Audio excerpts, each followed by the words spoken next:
വയല east മേടക്കൽ government LP സ്കൂളിലേക്കുള്ള സ്വപ്ന വീഥിയുടെ സമർപ്പണം നടന്നു. 205 metre നീളത്തിൽ നിർമ്മാണം പൂർത്തീകരിച്ച റോഡിന്റെ ഉദ്ഘാടനം കടപ്ലാമറ്റം പഞ്ചായത്ത് പ്രസിഡന്റ് ജീന സിറിയക് നിർവഹിച്ചു.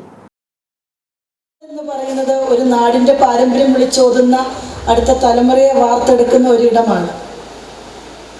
അപ്പോൾ ആ സ്കൂളിൽ ഭൗതിക സാഹചര്യങ്ങൾ ഉണ്ടാവുക എന്ന് പറയുന്നതും ആ കുഞ്ഞുങ്ങളുടെ വളർച്ചയ്ക്ക് ഏറ്റവും അത്യന്താപേക്ഷിതമാണ്. അങ്ങനെ നോക്കുമ്പോൾ ഈ സ്കൂള് ഒരു 110 വർഷമായിട്ട് ഇവരുടെ പൂർണ്ണമായ വളർച്ചയ്ക്ക് ഉതകുന്ന ഒരു കാര്യത്തിലേക്ക് എത്തിയില്ല എന്നുള്ളതായിരുന്നു ഇതിൻ്റെ ഒരു പോരായ്മ എന്ന് പറയുന്നത്.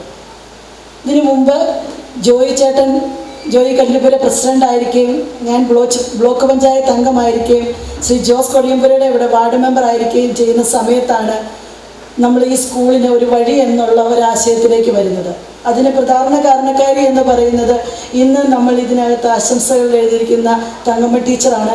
തങ്കമ്മ ടീച്ചർ അന്നത്തെ ഹെഡ് മിസ്ട്രസ് ആയിരുന്ന ലിസി ടീച്ചറിനോട് നമുക്ക് ഈ സ്കൂളിനൊരു വഴി ഉണ്ടാവണം, അതിന് എന്തെങ്കിലും രീതിയിൽ ഇനിയിപ്പോൾ പൈസ കൊടുത്തിട്ട് കിട്ടിയാൽ പോലും അങ്ങനെയാണെങ്കിൽ പോലും അതിനു വേണ്ടിയൊരു ശ്രമം നടത്തണം, അതിനൊരു ഫണ്ട് തരാൻ ഞാൻ തയ്യാറാണ് എന്ന് പറഞ്ഞപ്പോൾ ഒരു പ്രാവശ്യം നമ്മളിവിടെ ഒരു മീറ്റിങ്ങിന് വന്നപ്പോൾ ലിസി ടീച്ചർ നമ്മളോട് ഇങ്ങനെ ഒരു ആശയം പങ്കുവെച്ചതിൽ നിന്ന് അന്ന് നിങ്ങൾക്ക് എല്ലാവർക്കും അറിയാവുന്നതുപോലെ ജോയി ചേട്ടൻ അതിന് മുൻകൈ എടുത്ത് മുന്നോട്ട് വന്നതിൻ്റെ ഒരു പരിണിത ഫലമാണ് ഇന്നിപ്പം നമ്മളിവിടെ എത്തിച്ചേർന്ന് നിൽക്കുന്നത്.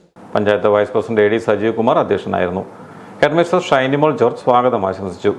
ബ്ലോക്ക് പഞ്ചായത്ത് അംഗം ബോണി കുര്യാക്കോസ്, പഞ്ചായത്ത് സ്റ്റാൻഡിംഗ് കമ്മിറ്റി ചെയർമാൻമാരായ ബിജു ജോസഫ്, സുജാത അനിൽകുമാർ, അൽഫോൻസ ടിജോ, കുറവലങ്ങാട് BPC സതീഷ് ജോസഫ്, പഞ്ചായത്ത് അംഗങ്ങളായ Zacharias Joseph, Neethu Gopi, Thomas T Keepram, Babu Abraham, Lissy Mathew, Rajani Biju, Sheeba P, Adidev PR, Joseph Savio എന്നിവർ പ്രസംഗിച്ചു.